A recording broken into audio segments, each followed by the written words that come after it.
What's going on, One Rep family? This is Marv, OneRepAtATime.net. I want to do a discussion on the best calf training tip I have ever heard, utilized, incorporated, told other people, okay? And I normally don't do this, but I will just address the haters who may not know me personally. Okay, I know I don't have the world's best calf development, but I know how to train them. The reason why I don't, while it is part of an excuse, I do have 4 torn tendons and a bunch of scar tissue in my right ankle. So every time I train my calves, I cannot walk normal for a while. Then my knees and hips start to act up. So I have given up on training calves personally, but it doesn't mean you have to.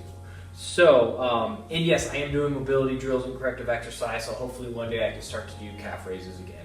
But anyways, like I said, normally I don't address the haters, but I'm just going to do that right now, especially if you don't know me personally.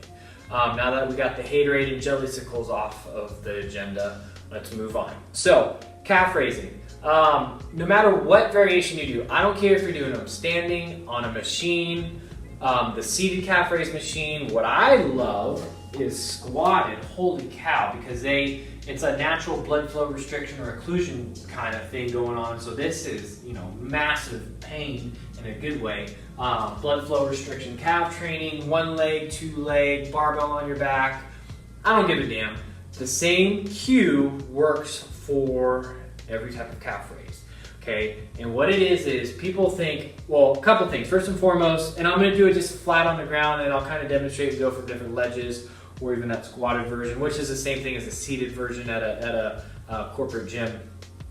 First things first, I don't want this rebound stuff, right? Especially the guys on the seated calf machine at the gym, the weights are like they're rattling.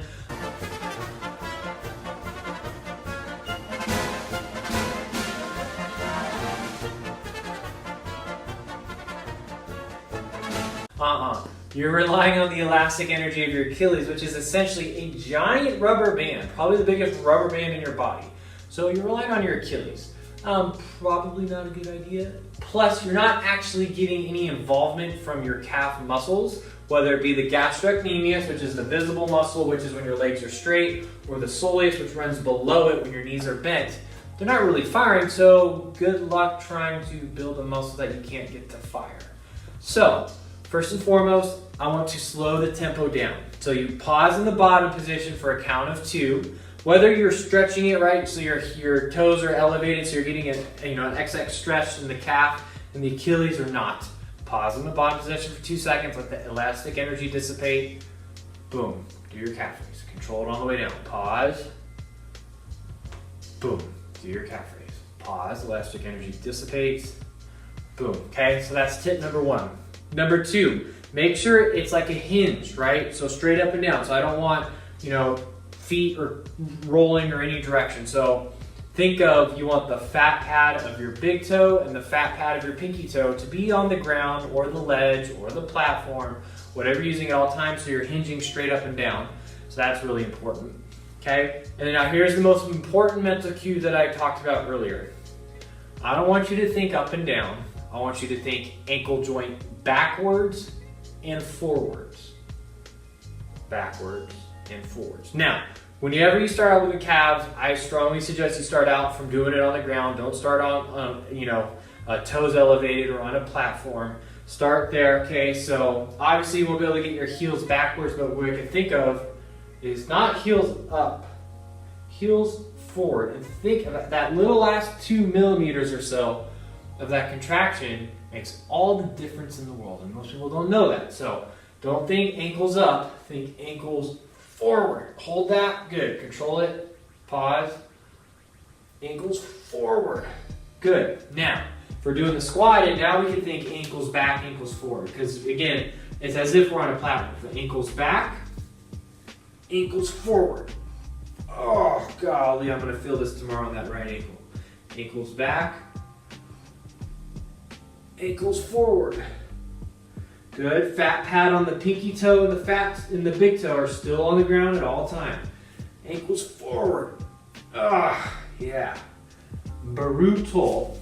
Okay. Like I said, any machine, leg press machine for straight leg, seated calf raise, barbell on your back, using a weight plate to, elevate up. Again, same thing. We still want the fat pad of the pinky toe and the big toe. Boom, think ankle backwards, ankle forwards, good. And then to really kind of demonstrate, let me show you the difference on the side view. So I'm gonna bring that up on the screen right now. Okay, so showing, the exaggerated stretch. Don't think up and down. Think ankle backwards, ankle forwards. There's a significant difference. Ankle backwards, pause, up, move it forward. Fat pad on both sides is down. Ankle back, ankle forward. Same thing applies if you do a single leg version. So see how I stop, I just thought up. As soon as I think forward, boom, that last little bit helps. Now let me show you, right, especially my better ankle. Boom, ankle back, ankle forward. If I just go up and down, I'm gonna stop right about there. If I think ankle forward, we get a much better contraction and results.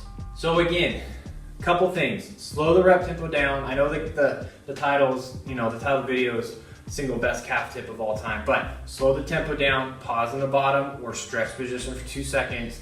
Fat pad of the pinky toe, big toe contact of all times. Don't think up and down, think ankle backwards, forwards, maximize that contraction.